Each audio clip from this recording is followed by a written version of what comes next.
ಎಲ್ಲರಿಗೂ ನಮಸ್ಕಾರ. ಎಲ್ಲರಿಗೂ ನಮ್ಮ ಯೂಟ್ಯೂಬ್ ಚಾನಲ್ ಹೆಸರಿಗೆ ಸ್ವಾಗತ. ಇವತ್ತು ನಾವು ಸಯಾಟಿಕಾ ಬಗ್ಗೆ ಡೀಟೇಲ್ ಆಗಿ ತಿಳ್ಕೊಳ್ಳೋಣ. ಯಾಕೆಂದರೆ ಈ ರೀಸೆಂಟ್ ಡೇಸಲ್ಲಿ ಸಯಾಟಿಕಾ ತುಂಬ ಕಾಮನ್ ಆಗ್ತಾ ಇದೆ. ಸಣ್ಣ ಮಕ್ಕಳಿಂದ ಹಿಡಿದು ವಯಸ್ಸಾದವರ ತನಕ ಈ ಸಯಾಟಿಕಾದಿಂದ ನರಳ್ತಾ ಇದ್ದಾರೆ. ಸೊ ಈ ಸಯಾಟಿಕಾ ಇಷ್ಟೆಲ್ಲ ಹೆಚ್ಚಾಗಲಿಕ್ಕೆ ಏನು ಕಾರಣ ಮತ್ತು ಸಯಾಟಿಕಾ ಅಂದರೆ ಏನು? ಯಾಕಂದರೆ ಈಗ ನಮ್ಮಲ್ಲಿ ಬರುವಂಥ ಪೇಷಂಟ್ಸ್ ಹೇಗೆ ಅಂದರೆ ನಮ್ಮ ಹತ್ರ ಡೈರೆಕ್ಟಾಗಿ ಹೇಳ್ತಾರೆ, ಸರ್ ನನಗೆ ಸಯಾಟಿಕಾ ಆಗಿದೆ. ಯಾಕೆಂದರೆ ಅಷ್ಟೊಂದು ಕಾಮನ್ ಆಗಿದೆ.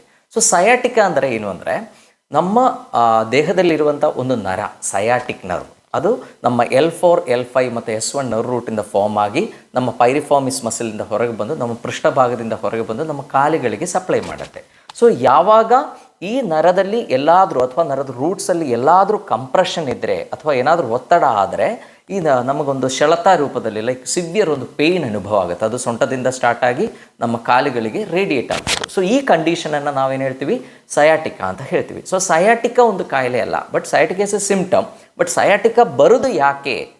ಸೊ ಯೂಶ್ವಲಿ ಸಯಾಟಿಕಾ ಕಂಡು ಬರೋದು ಅಂದರೆ ಡಿಸ್ಕ್ ಬಲ್ಜ್ ಕೇಸಸಲ್ಲಿ, ಅಂದರೆ ನಮ್ಮ ಸೊಂಟದಲ್ಲಿ ನಮ್ಮ ಬೆನ್ನುರಿಯಲ್ಲಿ ವರ್ಟಿಬ್ರೆಗಳಿದೆ, ಅದರ ಮಧ್ಯದಲ್ಲಿ ಒಂದು ಸಾಫ್ಟ್ ಕುಷನ್ ಇದೆ. ಅದಕ್ಕೆ ನಾವು ಏನು ಹೇಳ್ತೀವಿ, ಇಂಟರ್ವರ್ಟಿಬಲ್ ಡಿಸ್ಕ್ ಅಂತ ಹೇಳ್ತೀವಿ. ಸೊ ಯಾವಾಗ ಈ ಇಂಟರ್ವರ್ಟಿಬಲ್ ಡಿಸ್ಕ್ ಇಂಜುರಿ ಆಗುತ್ತೋ, ಯಾವಾಗ ಇಂಟರ್ವರ್ಟಿಬಲ್ ಡಿಸ್ಕಲ್ಲಿ ಒಂದು ಬಲ್ಜ್ ಫಾರ್ಮ್ ಆಗುತ್ತೋ, ಆವಾಗ ಈ ನರ ರೂಟ್ ಮೇಲೆ ಅಂದರೆ L4 ಇರ್ಬೋದು, L5 ಇರ್ಬೋದು ಅಥವಾ S1 ನರಗಳದ ರೂಟ್ ಮೇಲೆ ಕಂಪ್ರೆಷನ್ ಆದಾಗ ನಮಗೆ ಸಿವಿಯರ್ ಪೇಯ್ನ್ ಅನುಭವ ಆಗುತ್ತೆ. ಅದು ಸೊಂಟದಲ್ಲಿ, ಕೆಲವರಿಗೆ ಸೊಂಟದಲ್ಲಿ ನೋವು ಏನೂ ಇರಲ್ಲ, ಕಾಲಿಗಷ್ಟೇ ಸೆಳೆತ ಅನುಭವ ಆಗುತ್ತೆ. ಕೆಲವರಿಗೆ ಸೊಂಟದಲ್ಲಿ ನೋವು ಇನಿಷಿಯಲಿ ಸ್ಟಾರ್ಟ್ ಆಗಿ ಅದು ಕಾಲಿಗೆ ಸೆಳೆತ ಅಂತ ಮತ್ತೆ ಮುಂದೆ ಅದು ರೇಡಿಯೇಟ್ ಆಗ್ತಾ ಹೋಗ್ತದೆ. ಸೊ ಈ ಸಿಂಪ್ಟಮನ್ನು ನಾವೇನು ಹೇಳ್ತೀವಿ, ಸಯಾಟಿಕ್ ಪೇಯ್ನ್ ಅಂತ ಹೇಳ್ತೀವಿ. ಸೊ ಈ ಸಯಾಟಿಕ್ ಪೇಯ್ನಲ್ಲಿ ಕೂಡ ಏನಾಗುತ್ತೆ, ನಾನೀಗ ಹೇಳ್ದಂಗೆ ಅಕ್ಯೂಟ್ ಆಗಿರ್ಬೋದು ಅಥವಾ ಕ್ರಾನಿಕ್ ಆಗಿರ್ಬೋದು. ಅಕ್ಯೂಟ್ ಅಂದರೆ ಸಡನ್ ಆಗಿ ಡೆವಲಪ್ ಆಗುವಂಥದ್ದು. ನಾವೇನೋ ಒಂದು ಆಬ್ಜೆಕ್ಟ್ ಎತ್ತುವಾಗ ಅಥವಾ ಏನೋ ಒಂದು ಕೆಲಸ ಮಾಡುವಾಗ ಅಥವಾ ಸಡನ್ ಆಗಿ ಮುಂದೆ ಬಗ್ಗದಾಗ ಏನಾಗುತ್ತೆ, ಸಡನ್ ನಮಗೆ ಸೊಂಟ ಹಿಡ್ಕೊಂಡಿರುವಂಥ ಅನುಭವ ಆಗುತ್ತೆ, ಸಿವಿಯರ್ ಪೇಯ್ನ್ ಸ್ಟಾರ್ಟ್ ಆಗುತ್ತೆ.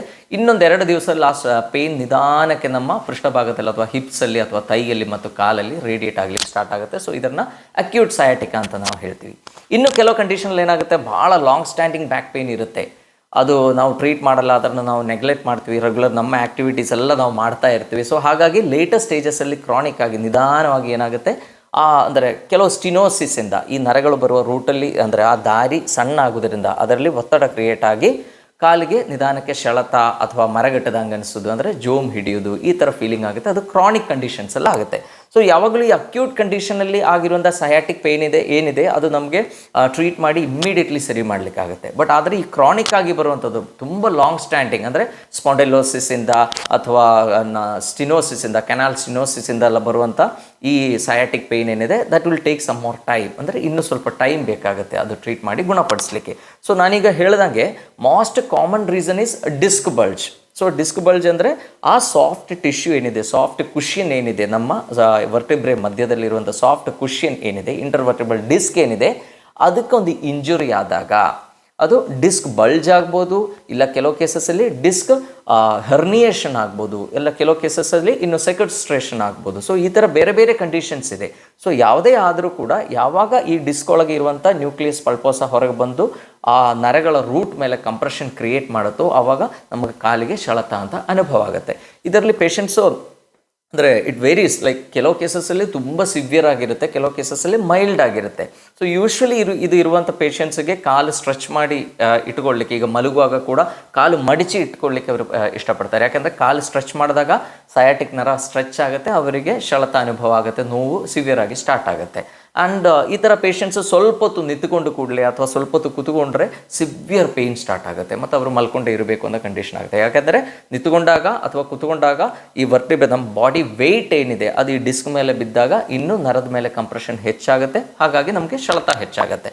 ಸೊ ಇದು ಯಾವ ನರ್ವ್ ರೂಟ್ ಇನ್ವಾಲ್ವ್ ಆಗಿರುತ್ತೆ, ಅದು L4 ಇರ್ಬೋದು, ನಾನು ಹೇಳ್ದಂಗೆ L5 ಅಂದರೆ ಲಂಬಾರ್ ವರ್ಟಿಬ್ರೆ 4 ಇರ್ಬೋದು, 5 ಇರ್ಬೋದು ಅಥವಾ S1 ಇರ್ಬೋದು, ಇದರಿಂದ ಬರುವಂಥ ನರ್ವ್ ರೂಟ್ಸ್ ಏನಿದೆ, ಸೊ ಅದರ ಮೇಲೆ ಡಿಪೆಂಡ್ ಆಗಿರುತ್ತೆ. ಅದು L4 ಆದರೆ ಕೆಲವು ಸಲ ಕಾಲಿದು ಒಂದು ಪೋರ್ಷನ್ ಲೈಕ್ ಲ್ಯಾಟ್ರಲ್ ಸೈಡಲ್ಲಿ ನಮಗೆ ಪೇಯ್ನ್ ಅನುಭವ ಆಗ್ಬೋದು, L5 ಆದರೆ ಮೀಡಿಯಲ್ ಸೈಡ್ಗೆ ಪೇಯ್ನ್ ಅನುಭವ ಆಗ್ಬೋದು. ಅದೇ ಥರ S1 ರೂಟ್ ಇನ್ವಾಲ್ವ್ಮೆಂಟ್ ಇದ್ದರೆ ಇನ್ನು ಪಾದಗಳಿಗೆ ಈ ಥರ ಜೋಮ್ ಅಥವಾ ಸೆಳೆತ ಅಂತ ಅನುಭವ ಆಗ್ಬೋದು. ಸೊ ಯಾರೂ ಕೂಡ ಸಯಾಟಿಕ್ ಪೇಯ್ನ್ ಇದ್ದರೆ ನನಗೆ ಸರ್ಜರಿ ಮಾಡಲೇಬೇಕು ಅಂತ ತಿಳ್ಕೊಬೇಡಿ, ಅದು ವಿತೌಟ್ ಸರ್ಜರಿನೇ ಕಡಿಮೆ ಆಗುತ್ತೆ. ಬಟ್ ಯೂಶ್ವಲಿ ಸಯಾಟಿಕ್ ಪೇಯ್ನ್ ಏನಿದೆ ಆಲ್ಮೋಸ್ಟ್ ಎಲ್ಲರೂ ಒಂದು ಸಲ ಆದರೂ ಅನುಭವಿಸ್ತಿರ್ತಾರೆ ಈ ಸಯಾಟಿಕ್ ಪೇಯ್ನ್ ಲೈಫಲ್ಲಿ. ಯಾಕೆಂದರೆ ನಮಗೆಲ್ಲರಿಗೂ ಆಲ್ಮೋಸ್ಟ್ ನಮ್ಮ ಆ್ಯಕ್ಟಿವಿಟೀಸಲ್ಲಿ ನಾವು ಲೈಕ್ ಗೇಮ್ಸ್ ಇರ್ಬೋದು ಅಥವಾ ಕೆಲವರು ಸೆಡೆಂಟ್ರಿ ಅಂದರೆ too much is too bad and at the same time A lack of exercise also can cause the same problem. And ನಿಮಗೆ ಈ ವಿಡಿಯೋ ಇಷ್ಟ ಆದರೆ ಇದನ್ನು ಲೈಕ್ ಮಾಡಿ, ಶೇರ್ ಮಾಡಿ ಮತ್ತು ನಮ್ಮ ಚಾನಲನ್ನು ಸಬ್ಸ್ಕ್ರೈಬ್ ಮಾಡಿ ಅಂತ ಹೇಳ್ತಾ ಎಲ್ಲರಿಗೂ ಧನ್ಯವಾದ.